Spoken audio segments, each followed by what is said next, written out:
Donc pourquoi cette formation? Donc, comme d'habitude pour les IA Academy, donc chez Partout, on est une société d'environ 400 personnes, on développe des solutions pour les retailers et on travaille notamment sur la partie IA. Et en parallèle, il y a un média que j'ai créé avec Savinien et Grégory qui s'appelle Tribes, sur lequel on partage des informations et le but, c'est de faire cette formation en lien avec ce média. J'ai décalé cette session qui était prévue plus tôt et cette présentation, j'avais commencé à travailler dessus il y a environ 3 4 mois. On l'a décalé parce qu'on a fait un autre webinar avec Partout qui peut vous intéresser si vous vous intéressez au sujet de l'IA, notamment dans le search et l'impact que ça a sur Internet. Et donc, n'hésitez pas à le regarder. Je pense que c'est un bon complément. Et donc, on avait décalé cette session sur les AI agents et la robotique, ce qui m'a permis de compléter un peu. Mais c'est plus tout frais dans ma tête, donc on va y aller ensemble. Et les sujets sont un peu plus techniques. Mais je me rappelle, quand j'avais commencé à bosser dessus, c'est vraiment des sujets passionnants. Et j'espère que ça va vous intéresser. Alors, déjà, le point qui est important pour commencer, c'est que la voix, c'est la tendance de 2025 et 2026. C'est vraiment un sujet qui est de plus en plus sur toutes les bouches. Et 2024 a été l'année des voice agents, puisque toutes les grandes sociétés tech ont bossé dessus. Il y a eu tous les GPT-4 sur le voix en temps réel. Vous avez aussi Siri qui a retravaillé et qui a intégré ChatGPT. Il y a Amazon qui retravaille Alexa en intégrant Claude. Vous avez aussi la startup de Xavier Niel qui a lancé Moshi, qui est un- une technologie d'agent voix. Et vous avez Gemini aussi qui a lancé la voix sur l'iOS. Euh, pour vraiment remettre un peu le contexte, dans les agents vocaux, vous avez 3 grands blocs. Vous avez les SVI, qu'on appelle les serveurs vocaux interactifs, ou VIR en anglais. C'est vraiment les modèles traditionnels. Quand vous appelez, par exemple, un standard, ils vont dire appuyez sur 1 pour accéder à tel service, appuyez sur 2 pour le support client, etc. C'est un peu comme un chat texte, dans un bouton de chat en langage naturel, où vous devez appuyer sur 1, 2 ou 3 en fonction. Ensuite, vous avez les arbres de décision téléphonique, où là, vous allez pouvoir parler en langage naturel, mais vous allez être dirigé vers un, euh, un ou un autre service, et vous allez pouvoir le dire plutôt que d'appuyer sur un avec votre clavier. Et ce dont on va parler, c'est tout ce qui est VoiceBot, c'est la troisième partie, c'est donc vraiment la partie LLM, où vous allez pouvoir discuter avec un agent à la voix, et c'est important de voir les 3 étapes de cette évolution, sachant que le marché du SVI, c'est plusieurs milliards d'euros, donc c'est un marché énorme, et les voice agents vont vraiment transformer ce marché dans les prochaines années. C'est aussi une tendance qui est assez forte pour l'investissement. Anderson Horowitz, donc elle a un fonds qui s'appelle Z, alors j'ai plus le nom, Z2Z ou quelque chose comme ça. En gros, je veux juste vous lire ce qu'ils ont écrit parce qu'ils ont fait pas mal de rapports sur toute la partie voice agent. Et ce qu'ils disent, c'est que pour les consommateurs, nous pensons que la voix, merci à CZ, merci Pascal. Pour les consommateurs, nous pensons que la voix sera le premier et peut-être le principal moyen d'interagir avec l'IA. Nous sommes actuellement en train de passer de la couche infrastructure à la couche application de la voix dans l'IA. À mesure que les modèles s'améliorent, la voix deviendra un levier d'entrée et non le produit en soi. Et nous sommes enthousiastes à l'idée de startups qui utilisent ce levier vocal pour ouvrir l'accès à une plateforme plus large. Le point qui est important, c'est le passage de l'infrastructure à la couche application. Donc en gros, c'est un peu ce qui s'est passé avec les LLM texte en 2023. Et donc, on peut penser qu'en 2025-2026, va clairement y avoir une explosion des applications, et c'est déjà le cas, des applications des voice agents. En mai 2024, il y a cette slide donc, qui a été produite par ACZ, qui est en gros tous les sociétés qui évoluent dans le sujet des voice agents B2B. Et quelques mois plus tard, donc quasiment 6 mois plus tard, vous en avez beaucoup plus. Et vous voyez qu'en fait, c'est une tendance assez forte aux États-Unis et qui arrive fortement aussi en France. Et si vous vous intéressez à l'IA, la voix et la robotique, dont on parlera aussi un petit peu, c'est vraiment la suite de tout ce qu'on a vu dans les précédentes sessions. C'est beaucoup plus compliqué parce que ça va intégrer tout ce qu'on a vu précédemment sur les LLM, etc. Mais dans l'ensemble, c'est vraiment quelque chose qui va révolutionner la technologie de manière globale, les SaaS, etc. En gros, si on se voit le marché, pour vous donner un peu les applications, vous avez si on prend le marché des call centers, qui est un des marchés que ça va adresser notamment en B2B, vous avez toute la partie finance, c'est 25% du marché des call centers, le consumer goods environ 21%, l'IT et les télécoms 17%, le gouvernement 14%, la santé 12%. Et les autres industries 11%, sachant que vous avez aussi tout un marché qui est plutôt là B2C, qui est un peu différent, mais le marché des call centers, c'est juste un marché énorme et sa mise en concurrence par l'IA va bousculer quand même pas mal de choses. Chez Partout, nous on fait du retail, on accompagne les réseaux de points de vente. Donc, je voulais juste rappeler pour nous, en tant qu'entreprise, pourquoi on s'intéresse aussi au VoiceBot et à ce sujet-là. Parce que dans le retail, quand vous appelez Decathlon ou vous appelez même une banque retail ou un concessionnaire Toyota, les voice agents vont avoir plusieurs avantages. Donc, la première, c'est la réponse immédiate et la disponibilité 24 heures sur 24 et 7 jours sur 7. C'est un vrai problème, le taux de décroché en point de vente, mais même de manière générale, le taux de décroché et l'attente. C'est deux vraiment principales problématiques pour les call centers. Une expérience personnalisée grâce à l'intégration avec les systèmes de CRM, etc. Il y a du RAG qu'on avait vu. On va rentrer après un peu plus dans la technique, hein, mais c'est juste pour donner le contexte. La réduction du temps d'attente et la gestion des pics de demande, qui est un des gros sujets. Parfois, il y a des gros pics d'activité et dans ce cas-là, on ne peut pas augmenter d'un coup le nombre d'agents humains et donc les callbots peuvent répondre à ça. On est parti pour la partie un peu plus technique. On va parler d'ASR et de TTS. Et pour remettre en contexte les trois blocs historiques à connaître, l'ASR, c'est l'Automatic Speech Recognition. Donc, en fait, c'est de la transcription. Ça va prendre, je vous ai mis une petite image d'une oreille, ça va prendre le son d'une voix et l'écrire en texte. C'est la conversion de la voix en texte pour traiter la demande. Donc, ça, c'est en entrée. On va avoir de la voix qu'on va transformer en texte. Ensuite, il y a un LLM. Ce LLM, chez Partout, nous, on l'appelle Jim, notre IA. Mais l'idée, c'est juste un modèle de langage qui peut être ChatGPT ou Gemini, par exemple. Et ensuite, vous avez le TTS, c'est le text-to-speech, c'est transformer un texte dans de la voix en sortie. Donc là, jusque-là, c'est assez simple. Si on fait le schéma de ce qui se passe en fait dans un voice bot, c'est quand en entrée, vous avez de la voix, donc par exemple une question, ça va faire de la reconnaissance vocale et de l'ASR, ça va transformer en texte. Ce texte, il va être traité par un logiciel de NLP qui va le comprendre, qui va générer une réponse, comme via ChatGPT. Cette réponse va être transformée via du TTS en voix, et ensuite, ça va être transmis dans un réseau via une transmission du son via un mégaphone, en gros. Et les problématiques en 2024, c'était de savoir si les sociétés qui se développaient pour faire des voice agents, ils devaient développer une technologie full stack, c'est-à-dire s'appuyer sur une technologie full stack ou alors reconstruire leur propre stack, ce qu'on appelle self-assembled, en souscrivant à des briques séparées. Donc, c'est vraiment courant 2024 où c'était le sujet. Vous avez d'un côté la partie full stack avec des boîtes comme Vapi, par exemple, et de l'autre côté, des blocs qui font soit du TTS, soit l'ASR, etc., speech to text, etc., du streaming. Et de manière générale, il y a quand même une tendance à aller vers des technologies full stack qui permettent de tout faire en une fois. Donc cette approche qui est ASR, NLP, TTS, c'est encore la plus utilisée dans l'industrie, mais il y a trois grands obstacles qui empêchent l'amélioration, qui empêchent la réponse à tous les use cases. Le premier, on va en parler, c'est le sujet de la latence. Notamment, comme il y a plusieurs étapes, la latence cumulée, elle va augmenter et c'est une première problématique que rencontre l'industrie. La deuxième, c'est la perte d'informations vocales. Si je suis énervé, si je suis content, si je parle lentement, vite, etc., tout ça, ça ne va pas être incorporé dans l'information qui est envoyée au LLM. Donc, quand on fait de l'ASR, en fait, on ne va pas récupérer toute cette partie-là, puisque on va juste envoyer du texte au LLM, et donc il y a perte d'information, sachant que dans une voix et dans ce qu'on dit, une grosse partie de l'information, c'est aussi le timbre de la voix et ce genre de choses. Et aussi, il y a un troisième problème, c'est qu'il n'y a pas de possibilité de vraie interruption, c'est-à-dire qu'on ne peut pas couper la parole dans ce cas-là, ou alors en tout cas, ça marche, mais moyennement.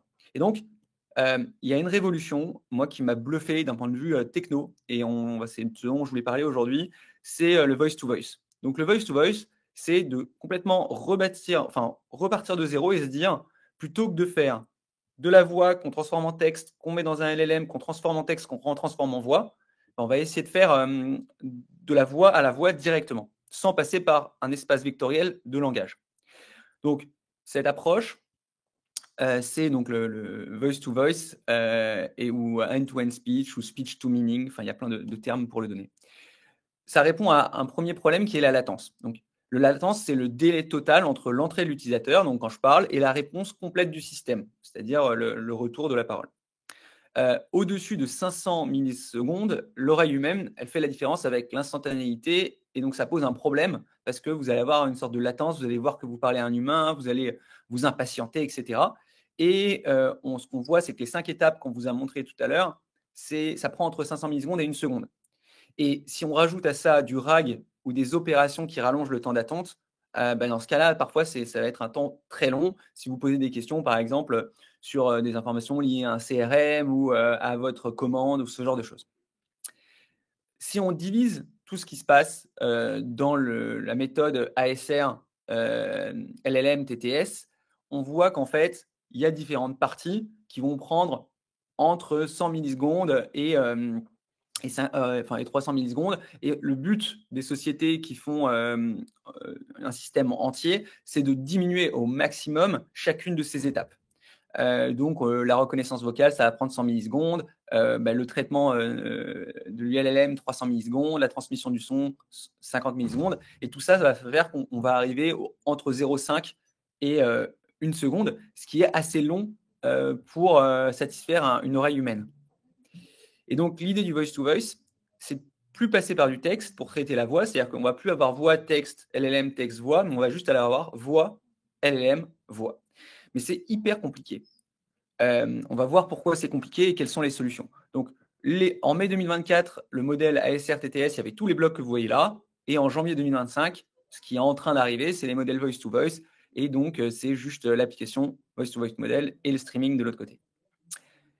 Donc, la question qui se pose, c'est comment traiter de la voix dans un espace vectoriel. En fait, la voix, elle comprend une dimension temporelle, contrairement au texte. Donc, si je vous envoie un morceau de texte, ça va être qu'on va pouvoir vectoriser de manière unique, alors que la voix, elle va être dans le temps, elle va s'arrêter à un moment, etc. Donc, c'est vraiment un aspect un peu plus différent à traiter pour un LLM. Et donc, la manière dont c'est fait, c'est qu'en fait, on passe par de l'image. Donc, en fait, je vous ai mis un petit schéma circulaire. Quand j'ai la question, donc avec le mégaphone, ça va faire du son. Ce son, il va être transformé en une image qu'on appelle une décomposition de Fourier. Cette image, elle va être transformée en un vecteur. Ce vecteur, il va rentrer dans le LLM. Là, le LLM va traiter dans un espace vectoriel qui est dédié pour ces images. Ça va renvoyer un autre vecteur. Il y a un décodeur ou un spectrogramme qui va renvoyer un spectre de son, et ce spectre de son va être interprété pour générer un son. Et là, en fait, on ne passe pas par de la transmission directement dans du texte, on passe directement par le passage à une image. Donc, en gros, je vais prendre chacune de ces étapes pour que ce soit bien clair pour tout le monde, parce que moi, quand j'ai découvert ça, j'ai trouvé ça vraiment passionnant. Le terme pour transformer un son en une image s'appelle la décomposition de Fourier, ou FFT.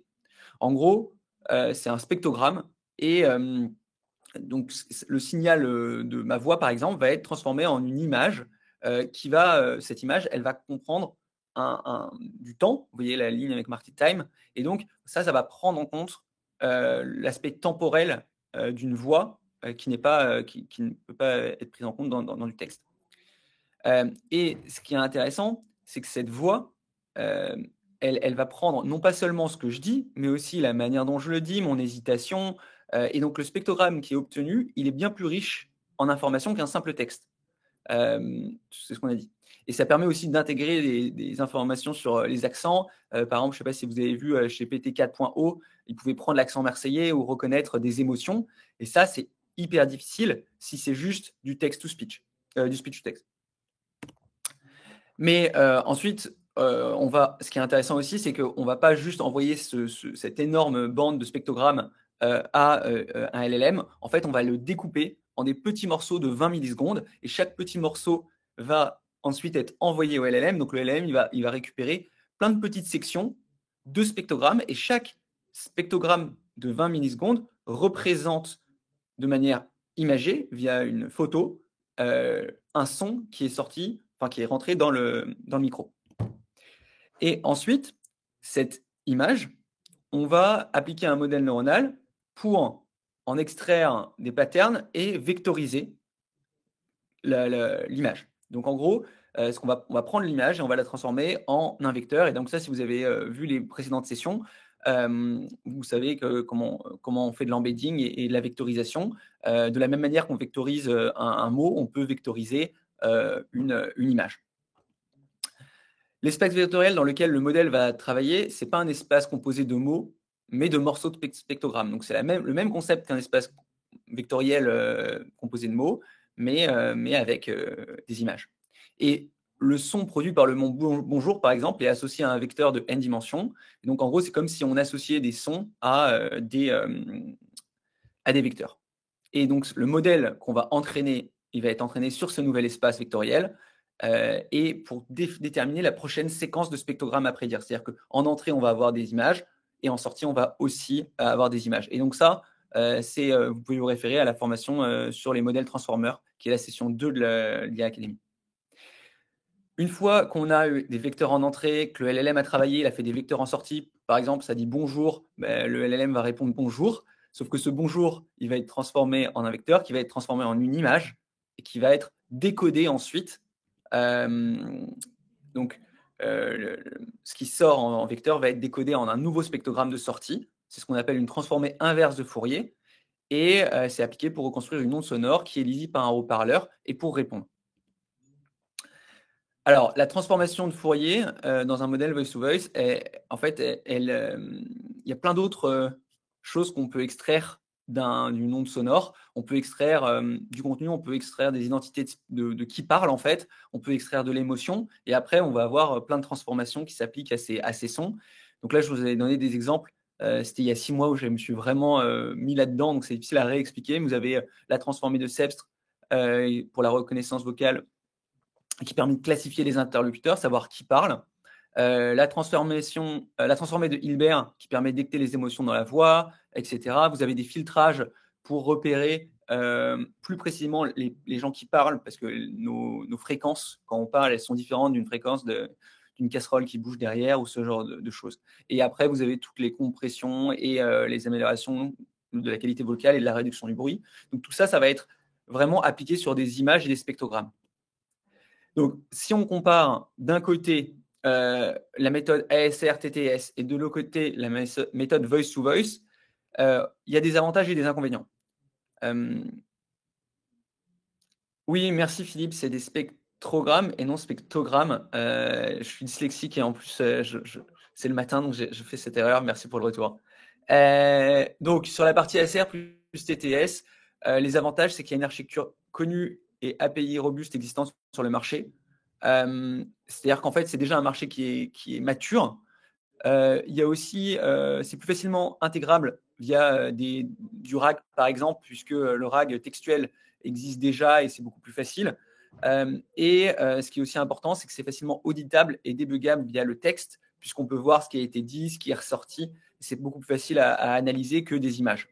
Par contre, on a les 3 problèmes qu'on évoquait tout à l'heure. Il y a trop de latence, il y a une perte d'informations vocales, notamment les émotions, le ton et l'accent, et il n'y a pas de possibilité de vraie interruption. Au contraire, le voice-to-voice, c'est moins standardisé et il y a peu de framework open source. Il y a moins de contrôle, donc c'est difficile d'intégrer des logiques métiers et c'est difficile de comprendre pourquoi l'agent répond cela et l'améliorer. Il semblerait qu'il y ait la possibilité de faire du RAG via des modèles voice-to-voice, mais j'ai du mal à comprendre à titre personnel comment ça fonctionnerait, puisque on est vraiment dans un espace d'image. Mais quand je demande à ChatGPT, il me dit qu'il y a des techniques qui permettent maintenant, sur des modèles voice-to-voice, de connecter à des outils tiers durant l'appel et donc de faire des appels avec du RAG ou autre. Et du function calling, par exemple. Les avantages du voice-to-voice, il y a moins de latence, le ton et la voix sont plus constants et naturels, et la conversation est beaucoup plus fluide, avec de l'intonation, des pauses, des rires, des soupirs, ce genre de choses. Ce qui est intéressant, je pense, à long terme, c'est qu'il y aura sûrement de la parallélisation. Donc là aussi, quand on avait regardé les multi-agent systems, on avait regardé la parallélisation, c'est-à-dire la possibilité de faire tourner plusieurs modèles en parallèle et d'avoir un agent qui choisit la meilleure sortie. Parce que le vrai problème des voice agents, c'est si ça plante, en fait, il y a juste un gros blocage au moment de la réponse. Et quand vous êtes au téléphone, que vous interagissez avec un voice agent et à un moment ça plante et qu'il n'y a plus de retour, l'expérience elle est vraiment catastrophique. Alors, ce qui est intéressant ici, c'est que quand on fait plusieurs modèles en parallèle, le premier qui sort, on va le prendre, ou le premier qui sort avec une certaine qualité. Et donc, je pense qu'à long terme, les modèles de voice agent vont inclure en parallèle des modèles voice-to-voice ou de l'ASR TTS et ensuite réconcilier les deux, ce qui a de grandes chances d'arriver à terme. Sur l'enjeu de la latence, il y a aussi tout un écosystème que je ne connaissais pas, que j'ai découvert autour de ce sujet-là. Déjà, il y a des conceptions à différencier. Donc, la latence du modèle, c'est le temps qui est mis par le modèle pour répondre. Donc, c'est vraiment une notion de temps. Et il y a un autre concept qui s'appelle le time to first byte. C'est le temps avant le premier son émis par le modèle. Et ça, on peut streamer, c'est-à-dire en gros commencer à répondre avant même que la totalité de la phrase ait été générée. Et le troisième point, c'est la perception de l'interlocuteur. Et donc là, il y a plein de choses qu'on peut travailler sur la perception de réactivité du modèle pour l'interlocuteur. Donc ces trois concepts, ils sont un peu différents. Sur la latence, donc dans un modèle ASR TTS, il y a plein de choses qu'on peut faire. On peut optimiser au maximum pour le domaine d'application, c'est-à-dire essayer de travailler, par exemple, si vous faites un voice agent spécifiquement pour un métier ou pour un type d'application, il peut être optimisé pour être plus rapide. Pour baisser la latence, on peut aussi passer sur un modèle voice-to-voice. Et il y a un autre point qui peut être utile, c'est de précharger des réponses fréquentes pour le LLM, puisque la partie LLM va prendre 300 millisecondes. Et donc, il est possible de travailler sur du préchargement de réponses fréquentes pour que le LLM aille directement chercher les informations. Et bien sûr, il y a une optimisation du modèle. Donc, on va avoir un modèle plus petit, plus rapide, pour que les inférences soient plus rapides et donc répondre plus rapidement. Pour la partie time to first byte, en gros, ce qui est intéressant là, c'est de streamer et c'est de commencer à émettre un son le plus rapidement possible. Même si on n'a pas toute la phrase, quand on a fait l'explication sur la partie LLM, on voit qu'un LLM, il va générer au fur et à mesure un texte. Et ce texte, il va être généré mot par mot via un modèle récursif. Et donc, là, l'idée, c'est tout simplement de commencer à émettre un son avant que la phrase ait été entièrement générée. Donc, en gros, on va découper en petits mots ou en bouts de mots, et le modèle va commencer à générer un son pendant que le reste de la phrase est en train d'être calculé. Et donc, ça va permettre de gagner quelques secondes, ou quelques millisecondes, pour générer du son avant que tout soit calculé au départ. Donc ça, c'est une autre manière d'être plus rapide et de baisser la latence. Et sur la partie perception, là, moi, j'ai trouvé ça assez intéressant. C'est quelques concepts que je vois qui commencent à émerger. Déjà, c'est l'ajout de son d'open space, donc l'ASMR. Donc, par exemple, quand vous appelez un voice agent, on va pouvoir mettre des bruits de clavier qui tapent derrière. Quelqu'un qui vous dit « Ah, merci, je vais regarder dans votre commande », et on va simuler des petits bruits de clavier ou des bruits de son derrière. Enfin, donner le sentiment au maximum que la personne parle à un humain. Donc ça, c'est une première manière de faire. Il y a une deuxième chose qui va permettre de baisser la perception de latence, c'est d'insérer des hésitations, des c'est très clair, merci, ou très bien, je vérifie ça, qui vont être un peu des mots au milieu qui vont donner le sentiment que la personne réfléchit et en fait que le modèle travaille. Et donc, ça va juste permettre de gagner du temps dans la perception de la latence. Et ça, c'est vraiment tout un système qu'il faut développer et des innovations qui sont en cours. Et le dernier point, c'est l'imitation du réel. Ça aussi, c'était un truc que j'ai trouvé assez intéressant. C'est quand vous appelez, c'est des choses qui sont en train d'être développées, mais quand vous appelez un standard, en fait, les humains ont l'habitude d'avoir des interlocuteurs spécialisés pour différentes choses.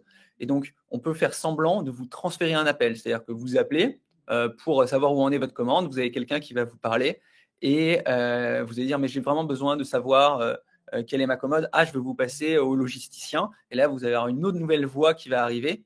Donc ça, c'est typiquement, on essaie d'imiter ce qui pourrait se passer dans un call center. Ou alors des demandes de clarification. D'accord, est-ce que vous pouvez préciser des choses comme ça pour gagner aussi du temps? Tout ça, c'est plein de techniques qui sont assez intéressantes, je trouve, qui ne sont pas des techniques, je dirais, purement de dev. C'est plutôt des manières de répliquer au mieux ce qui pourrait se passer dans un call center. Voilà pour la partie agent IA Voice Agent. Je pense que c'est un sujet qui est très, très, très technique. Et je ne voulais pas annuler cette session parce que je trouve qu'il y a quand même des choses intéressantes sur tous ces sujets. Mais je vous conseille d'aller regarder peut-être aussi d'autres formations plus poussées sur s'il y a des sujets que j'ai évoqués qui vous intéressent. Et je pense que là, c'était plutôt de la vulgarisation sur des grands concepts pour essayer de comprendre un peu ce qui est en train de se passer sur ce secteur. Pareil pour la robotique, ce n'est pas un sujet que je maîtrise à 100%. Mon idée avec l'IA Academy, c'était vraiment de donner de la vulgarisation, quitte à faire quelques erreurs, et pour pousser les gens à s'intéresser plus précisément à ce sujet. Mais sur la robotique aussi, j'ai trouvé des choses assez passionnantes. De manière générale, que ce soit sur la voix ou sur la robotique, c'est vraiment la suite de ce qui va se passer dans l'IA dans les prochaines années. Et ça, c'était une slide que j'avais montrée pendant la session 5. Il y avait l'IA prédictive, les copilotes, les agents qui peuvent prendre des actions. Et maintenant, il y a la robotique. Et demain, il y aura l'AGI. Et sur la partie robotique, il y a plein de choses qui sont en train de se passer. Et je pense que c'est indispensable, si on s'intéresse à l'IA, de comprendre comment ça fonctionne. Alors, sur cette robotique, il y a aussi des choses un peu techniques que j'ai trouvées passionnantes, donc je vous les partage. Déjà, pour redonner un peu de contexte sur l'évolution des années passées, il y a la naissance de la robotique industrielle avec General Motors en 1961, donc entre les années 50 et 70. Ensuite, à partir des années 70, notamment le Japon commence à se lancer dans les robots humanoïdes. Vous avez le robot Asimo, je vais montrer en photo, qui est développé par Honda en 2000. Entre 2000 et 2015, il y a l'intégration de l'IA et des capteurs. Donc, vous avez tout l'émergence notamment de Boston Dynamics avec Atlas en 2012. Et entre 2015 et 2025, il y a le développement de l'apprentissage par renforcement et la robotique adaptative, notamment Spot de Boston Dynamics en 2019.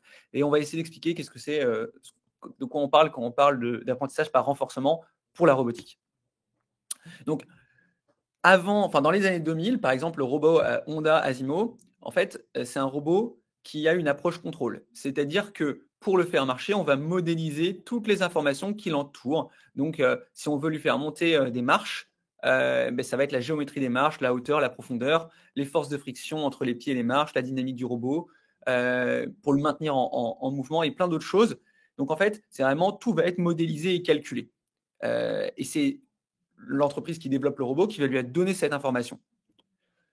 Au contraire, l'apprentissage par renforcement, donc reinforcement learning, en fait, c'est juste qu'on met un robot dans une situation et on lui donne une fonction de récompense.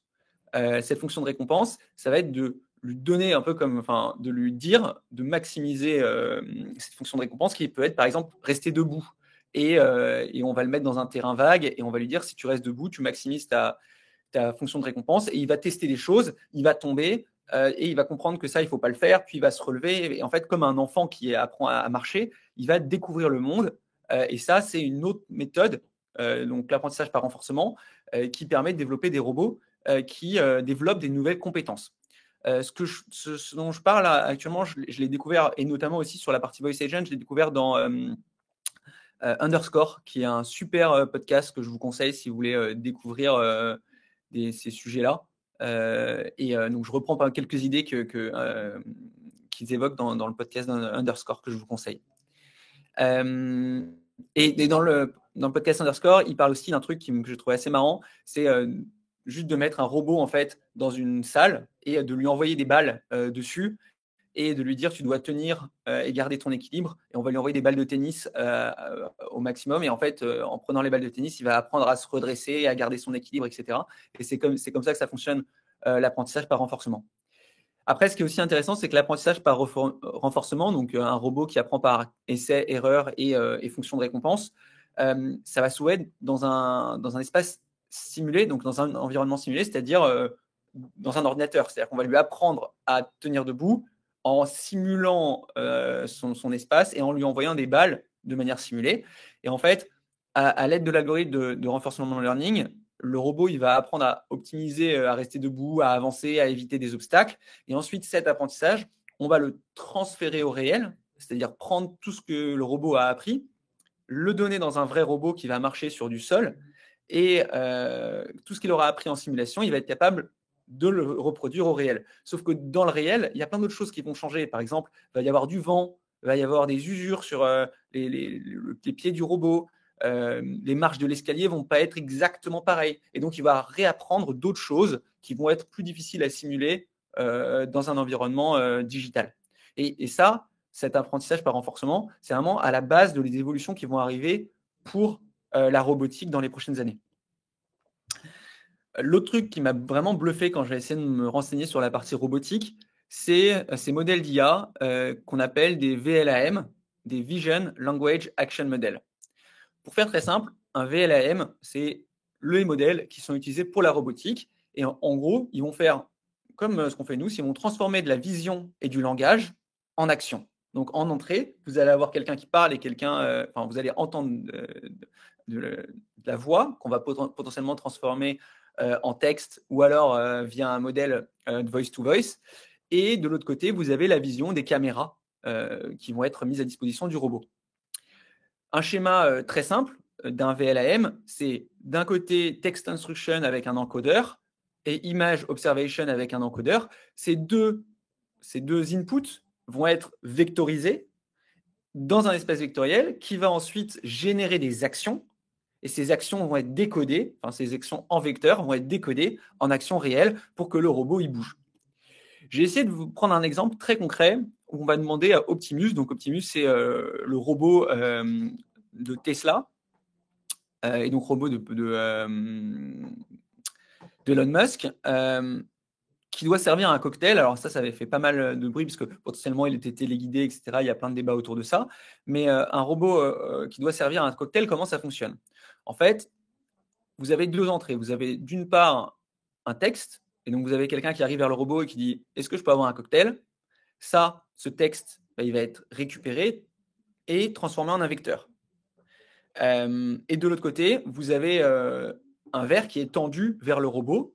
Et donc, le verre vide est présenté au robot. Et ça, c'est une image, ou plutôt une vidéo, qui, pareil, va être vectorisée. Et ça, on va obtenir aussi un vecteur. Et donc, la vidéo et le texte sont chacun encodés dans un vecteur. Et donc, l'objectif, c'est d'obtenir en sortie de ces deux entrées le fait que le verre soit servi. Donc, en fait, on va essayer de générer une action qui va permettre de servir le verre de la personne qui le demande. Et donc, on a tout bonnement ce schéma, langage, vision, et en génération, on va voir des actions moteurs. Et les actions moteurs, ça va juste être des petits déplacements du bras qui vont correspondre exactement à ce qui permet de remplir un verre. Donc, si on reprend un peu de hauteur, dans un modèle robotique, en entrée, vous avez l'entrée du langage, c'est-à-dire ce qu'on entend, les 4 caméras, et donc il peut y en avoir plus, et donc le flux vidéo.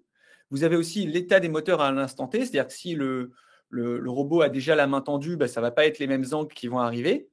Et ce que ça va générer, c'est les changements de moteur futurs. Donc, en gros, c'est des tokens de mouvement, c'est-à-dire des petits mouvements qui vont s'opérer dans plein de robots du bras articulé pour qu'on puisse servir le verre. Et tout le travail de l'IA, c'est de prédire le prochain token de mouvement. Et chaque token de mouvement, c'est une action moteur pour chaque petit moteur du bras articulé si vous voulez servir un verre. Et sous ces tokens de mouvement mis bout à bout, vont permettre de réaliser une tâche particulière. Donc, ce qu'il faut retenir, c'est qu'un LLM, ça va sortir du texte, là où un VLAM va sortir des actions moteurs. Et chaque token d'action combinée vont être décodés et former une séquence d'actions moteurs pour générer un mouvement. Et en gros, si vous prenez chaque moteur d'un bras articulé, il peut tourner à 360 degrés. Il a une position au moment où on va générer le token et on veut lui donner la séquence d'angles pour servir le verre. Et donc, il faut imaginer qu'en sortie du modèle qu'on a développé, il y a juste un enchaînement de séquences qui va être le petit moteur 1, il doit bouger à 3 degrés, le moteur 2 à X degrés, etc. Et c'est cette séquence d'action qui va permettre au bras articulé de faire le mouvement. Et on va entraîner le modèle pour qu'il apprenne que quand il a en entrée un verre qui est situé à tel endroit et quelqu'un qui lui demande de le servir, ben ça va générer plein de petits mouvements qui sont plein de tokens d'action moteur. Dans le podcast de Underscore que j'ai écouté, ils font aussi référence aux applications infinies que ça peut avoir. Notamment, il y a le robot qui est développé par Hugging Face, qui est mis à disposition de plein de gens qui font plein de tests et plein d'applications un peu absurdes, et notamment une application qui est de réussir à retirer des pistaches qui ne sont pas ouvertes d'un bol de pistache. Et en fait, l'application par renforcement, l'apprentissage par renforcement, ça permet de faire ce genre de tâche qui est impossible pour des robots en mode contrôle. Et c'est typiquement ce genre d'application qui peut avoir des impacts énormes sur des applications de tri ou des tâches qui sont aujourd'hui faites par des humains et qui peuvent être automatisées parce qu'on a la possibilité de gérer un nombre de cas infini, c'est-à-dire toutes les pistaches qui ne sont pas ouvertes et qui ont des formes un peu différentes, grâce à la généralisation sur la base d'un apprentissage. Ce qui est intéressant, c'est que cette approche par apprentissage, elle est aussi très générale. C'est-à-dire qu'en apprenant certaines choses, on va être en gros capable d'apprendre plus vite des choses, des nouvelles compétences. Et c'est les mêmes modèles qui peuvent apprendre à conduire une voiture, attraper un objet ou monter des marches. Et c'est pour ça que Tesla, qui est connu pour développer des voitures autonomes et donc qui travaille énormément sur la caméra et donc comment la voiture doit avancer, éviter les obstacles, etc. Ben, comme ils travaillent sur des VLM pour les voitures autonomes de Tesla, ben, ils se sont dit, mais avec la même technologie, avec des VLM aussi, je peux créer des robots puisque j'ai développé des compétences pour choper de la caméra et des moteurs et générer des séquences de mouvement de mon moteur. Ben, je peux utiliser la même chose et les mêmes concepts pour développer des robots autonomes. Aujourd'hui, la majorité des robots qui existent, ils font quelques tâches bien. Donc, par exemple, là, vous avez un robot qui est capable de faire une omelette. Et donc, la problématique, ils font que des petites tâches, donc, par exemple, casser des œufs. Et ils ont besoin de beaucoup de données pour apprendre de nouvelles tâches. Mais ce qui est intéressant, c'est que chaque nouvelle tâche, c'est un peu comme une nouvelle langue. C'est-à-dire que quand on parle déjà 5 langues, bah, apprendre une 6e langue, bah, c'est un peu plus facile que la précédente. Et donc, on peut se dire qu'au fur et à mesure, les robots vont être capables d'apprendre plein de tâches et d'être capables de généraliser ces tâches. Donc, l'enjeu aujourd'hui, c'est un peu comme ce qui s'est passé pour ChatGPT, c'est de passer de petits modèles spécialisés, par exemple ceux qui versent des vers, ceux qui cassent des œufs, à des giga-modèles qui sont plus généralistes et qui peuvent faire un peu tout et n'importe quoi, se déplacer chez nous, nous aider dans nos tâches ménagères, ce genre de choses. Et le seul problème, c'est que pour arriver à ça, il faut juste beaucoup plus de données. Donc potentiellement, on pourrait apprendre à un robot à faire du kung-fu en regardant des vidéos YouTube. Ça, c'est des choses qui pourraient exister. Et il faut aussi des nouvelles modalités d'apprentissage, c'est-à-dire pas uniquement de l'apprentissage sur la base de l'essai et l'erreur, peut-être juste aussi regarder des vidéos ou d'autres choses de ce type-là. Voilà, alors ça a duré 40 minutes, c'était donc la 7e session de l'IA Academy, un peu plus technique que les autres et j'étais peut-être un peu moins à l'aise, j'espère que c'était quand même intéressant. Mon but c'était surtout de vous sensibiliser au fait qu'il y a des sujets passionnants qui arrivent notamment sur les voice agents et la robotique et qu'il y a plein de choses à découvrir. Si vous voulez m'aider, vous pouvez partager l'ensemble des formations IA Academy directement sur LinkedIn ou à vos amis. Et comme vous le voyez, chaque formation est un peu plus complexe. J'ai une dernière session que je prévois sur l'apprentissage et la mémoire. Et je vais peut-être un peu retarder celle-là parce que c'est bientôt l'été. Et il y a plein de choses à regarder aussi sur comment fonctionne la mémoire d'un agent, comment fonctionne la mémoire d'un LLM. Et c'est un peu le dernier sujet que j'essaierai de traiter avant de clôturer cette aventure de l'IA Academy avec la 8e session. Merci 1000 fois à tous pour votre temps et à très vite.